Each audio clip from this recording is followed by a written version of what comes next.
So here are some of the pictures that you sent in on our eyewitness portal. Let's begin with a picture of a road in poor condition located in Obalende Street, Yaya, Abuja. Our eyewitness reporter says the road is in bad condition. He also says the environment is filthy and is likely dangerous to health. And here's another of a road in terrible state. This time it's in Adodo Ota, local government area of Ogun State. Our eyewitness reporter says both government and private sector company trucks from the Ota industrial estate ply this road every day, making it worse. Residents are unhappy with the bad state and are urging the state government to address the situation to forestall further damage. It's all about roads today, isn't it? Next is a bad road in Eleme Okrika in River State. Our reporter says that this is one of the many dangerous potholes on the highway, causing very long traffic jams and also posing serious threat to human life. We'll end with an image showing a CCTV equipment belonging to the Lagos State government along Ojota Expressway. Our eye reporter says that the equipment fell while pedestrians were walking across the road, posing danger there for pedestrians and others alike. We'd like to thank you for those pictures. Channels Television appreciates your pictures and you being our eyewitness reporter. And all the security details attached to the Speaker of the House of Representatives, Aminu Tambuwal, have been withdrawn. A press release issued by the Police Force Public Relations Officer, Mr. Emmanuel Ojukwu, cites the recent defection by Mr. Aminu Tambuwal from the PDP to the APC as reason. October 28, 2014. Rest in peace. The Speaker of the House of Representatives, Aminu Tambuwal, defects from the ruling PDP to the opposition party, APC. It was a move that surprised no one. There have been rumblings in the polity that the Speaker had since pitched his tent with the APC to further his ambition of becoming the next governor of Sokoto State come 2015. Honorable colleagues, before I hit the gavel, may I say this to all of you: the passion to extend provisions of the Constitution of the Federal Republic of Nigeria, and having regards to the development in my home state, Sokoto State, I wish to hereby formally notify all of you of my membership of the All Progressive Congress. As predictable as lightning after the rain, floodgates of reactions trailed the decision of the Speaker to jump ship. We had all along known and hoped that this day would come. We will forge ahead as a party, and we will be able to manage the situation clearly. I don't think we have really lost any big day. Speaker Tambuwal's defection from the PDP to the APC was a glorious moment for the APC. This was the biggest fish, so to say, to be caught by the party.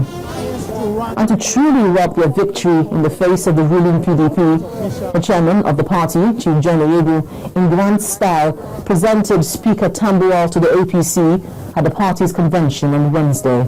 To the glory of God, come May 29th, 2015, we shall sweep away. You get the message? We got it. But in a duel between two political gladiators, it is expected that the other side would pull its own counter-punch.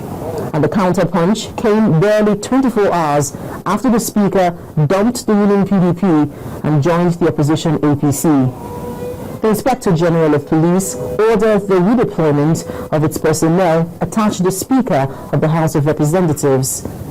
In a statement signed by the Force Public Relations Officer, Mr. Emmanuel Ojukwu, it stated that in view of the recent defection by the Speaker of the House of Representatives from the PDP to the APC, the Nigeria Police Force has redeployed its personnel attached to his office. When you come in the morning and you don't find the security people there are two things. One is that the life of the speaker has been exposed to danger, and two, the people who ask those security to leave their duty posts are actually doing what we call an affront to the constitutional authority in the country. Meanwhile, the Office of the Speaker of the House of Representatives has officially reacted to the redeployment of the Speaker's security details. In a statement, it said what the Acting Inspector General of Police has done, therefore, has no basis in law, including the 1999 Constitution, which he has cited. It is a brazen act of crass impunity, gross constitutional breach, and contempt of courts. With the defection of the Speaker of the House of Representatives, Aminu Tambuwal, from the ruling PDP to the opposition APC, one wonders if this is the beginning of the travails of the Speaker.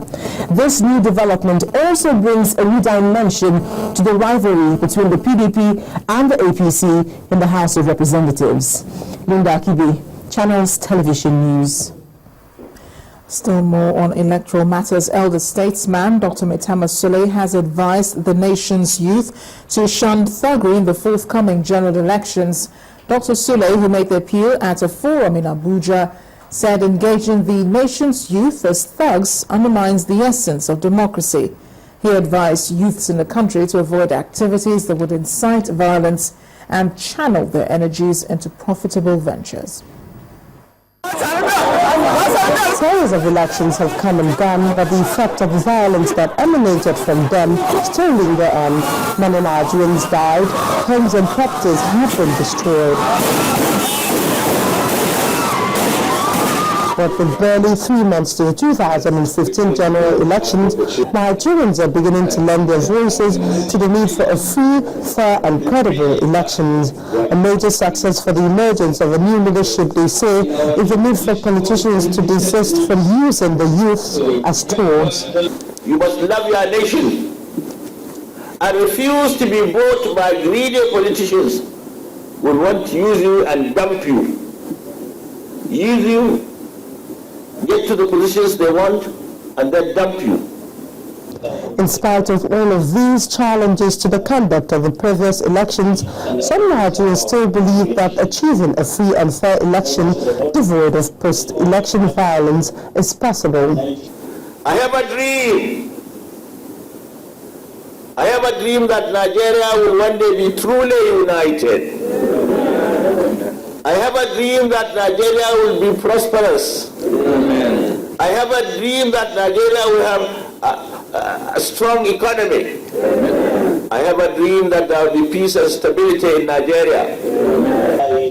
Former Deputy Senate President Ibrahim Mentu advised politicians to work towards improving the nation rather than pursuing personal ambitions. It is time to accept that democracy is about the people and not about personal interests. Let every key player imbibe the attitude of sportsmanship, foster the well-being of the common man by identifying with the rules of the game through shunning violence and becoming ready to accept the verdict of the people. The 2015 general election is almost here. The consensus at this gathering is that the contribution of all Nigerians is key to achieving the election of credible people who will lead the nation's affairs for the next 4 years.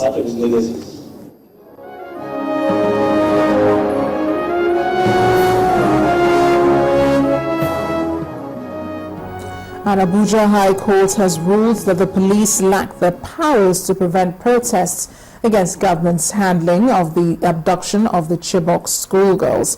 Delivering judgment in the suit filed by members of the Bring Back Our Girls group, Justice Ebenezer Aleditoyinbo ruled that the Public Order Act, which the police relied on, does not authorize the police to disrupt rallies or processions on the abducted Chibok girls. It all began as an attempt to put pressure on the federal government to rescue the over 200 schoolgirls abducted from Chibok in Borno State on April the 14th this year. Some Nigerians began a daily sit-out at the Unity Fountain in Abuja.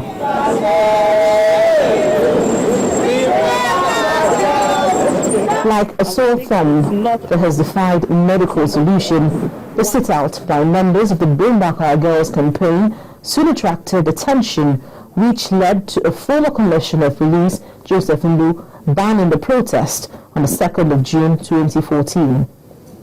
The activists responded to the ban with a court action. In a judgment that lasted less than an hour, Justice Ebenezer Alabitoibo held that the police lacks the powers to stop peaceful protests and rallies. Lawyer to the activists applauded the verdict of the court.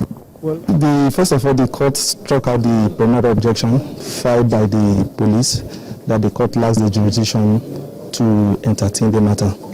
So having struck out the preliminary objection, the court now further held that the Nigerian police or any security agency in Nigeria had no power to stop citizens of Nigeria from protesting. You cannot restrain Nigerians from carrying out their fundamental human rights as contained in the Constitution.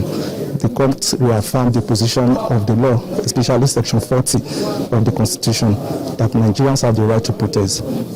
The lawyer to the police, however, says the judgment will be studied. The court has given a judgment, so we are going to look at the judgment. If we are not satisfied with it, we will take the next step. Peaceful street demonstrations in Abuja have become a regular feature of the campaign to put pressure on government and keep the issue in the public domain 200 days after the girls were abducted from a school in northern Nigeria on April 14th.